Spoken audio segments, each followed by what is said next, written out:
کو سمجھ کر کے لوگوں میں دکھاتے ہیں. یہ لباس میرے پہ زیبتن ہے، آپ اسے دیکھیے، میرے گمچے کو دیکھیے، میری ٹوپی دیکھیے، میرا کپڑا دیکھیے، اور ذرا سا دامن اگر پھٹا ہو اسے چھپا کر کے سب سے پیچھے بیٹھنے کی کوشش کرتے ہیں، لیکن ذرا سا ارچ کرچ پرچ اور ٹائٹ ہو تو سوچتے ہیں کہ اگلے صف میں جائے کہ لوگ دیکھیں. ارے یہ دنیا دار کا مقام ہے کہ جو اپنے آپ کو دکھانے کے لیے صف اول میں جاتا ہے، لیکن عاشق مصطفیٰ کی پہچان یہ ہوا کرتی ہے، مصطفیٰ جان عالم کی دیوانے کی پہچان ہی ہوا کرتی ہے.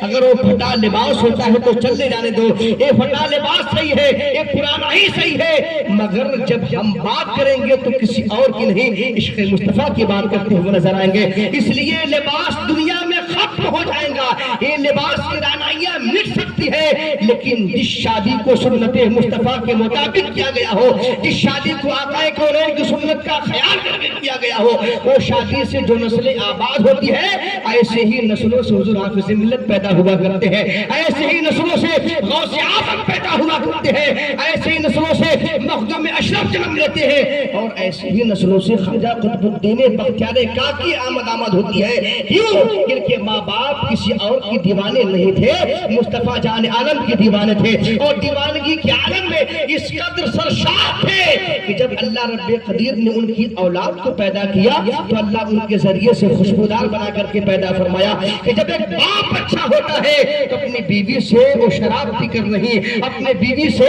بے وضو ہو کر کے نہیں، اپنے بیوی سے بازار میں ٹہل کر کے پان گٹکا کھا کر نہیں، بلکہ نماز عشاء پڑھ کر کے باوضو کے عالم میں جب آپ ایک شوہر اپنے بیوی سے ملاقات کرتا ہے تو اللہ رب قدیر ارشاد فرماتا ہے جب انسان باوضو ہوا کرتا ہے اللہ کے مقدس فرشتے اس کی حفاظت کرتے ہیں.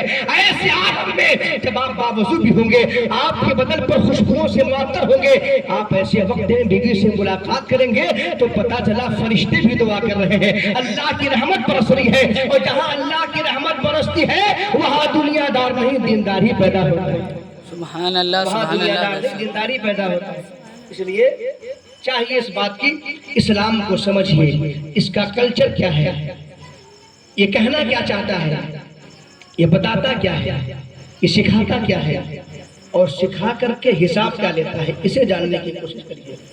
اسی سرزمین پر بہت ایسے شرابی بھی تھے، بہت ایسے جواری بھی تھے، لیکن جس دن سے اس کے اندر یہ خیال آیا کہ اسلام ایسا مذہب کہ ہر ایک بات اس کی درِ نایاب ہے، جب اس پر عمل کر لیا تو حضرت بشر حافی بھی وقت کے ولی بن گئے. یہ وجہ تھی انسان اپنے آپ کو مت سوچے کہ میں 10 سال کا ہو گیا ابھی بچہ ہوں، میں 20 سال کا ہو گیا ابھی نوجوان ہوں، 60 برس کا ہو گیا اب تو بوڑھے ہو کر کے مر جاؤں گا. یہ نہیں. یورپ کی میگزین میں نے پڑھا تھا کہ 60 سال کا انسان تھا، 40 سال سے اس کا ایگزام شروع ہوتا ہے اور جا کر کے 60ویں سال میں کامیاب ہوتا ہے.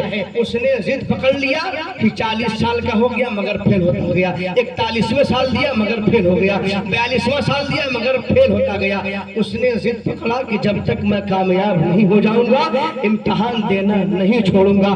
آخر کار جب 60 سال تک عمر اس کی پہنچی اور جب 60ویں سال میں امتحان دیا اللہ نے اسے کامیابی عطا فرما دیا. پتہ چلا انسان کا نام ہے جد و جہد کرنا.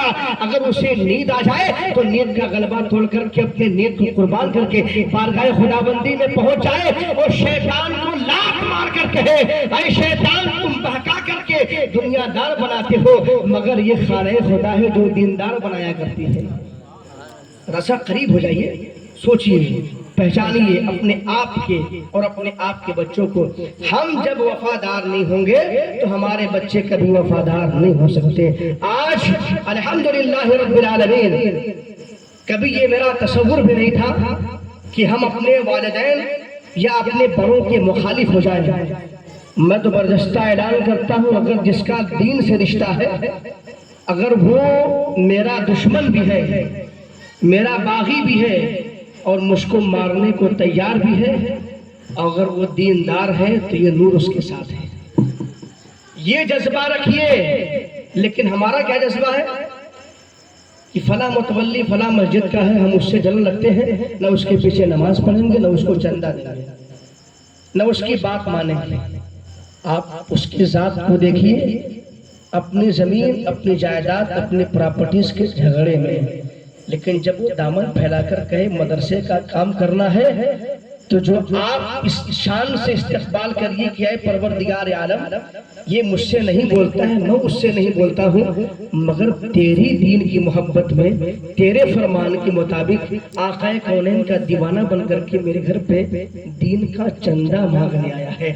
جب اس شان کے ساتھ آپ اس کو چندہ دیں گے تو اللہ آپ پر رحم فرمائے گا، اس لیے کہ آپ اس سے بولتے نہیں تھے، وہ آپ کی دشمنی تھی، مگر دین سے اتنا اچھا لگاؤ تھا کہ دشمنی کو کنارے کر کے دینی اعتبار سے رشتہ آپ نے قائم کر لیا۔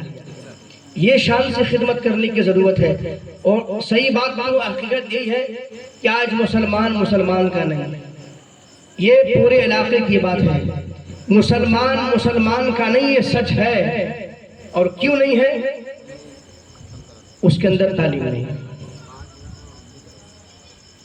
اس کے اندر ایجوکیشن نہیں، نہ وہ ماسٹر کی طرف جا رہا ہے، نہ انجینئر بن رہا ہے، نہ دیندار بن رہا ہے، اس کے اندر تعلیم ہی نہیں ہے، اس لیے وہ بے ادب ہو گیا۔ پہلے کیا تھا؟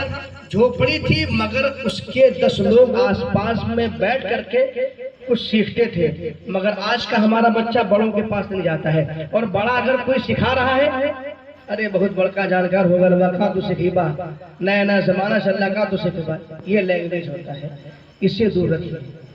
آخری بات کروں، ٹائم ختم ہو رہا ہے۔ میں جس موضوع سخن میں نے اپنا بنایا، قرآن پاک کا ارشاد ہن لباس لکم وانتم لباس لہن، ایک مرد عورت کے لیے لباس ہے اور ایک عورت مرد کے لیے لباس ہے۔ تو لباس ہم جب استعمال کریں اور جب لباس کے قریب ہونے جائیں تو قانون اسلام نے کچھ طریقہ بتایا ہے۔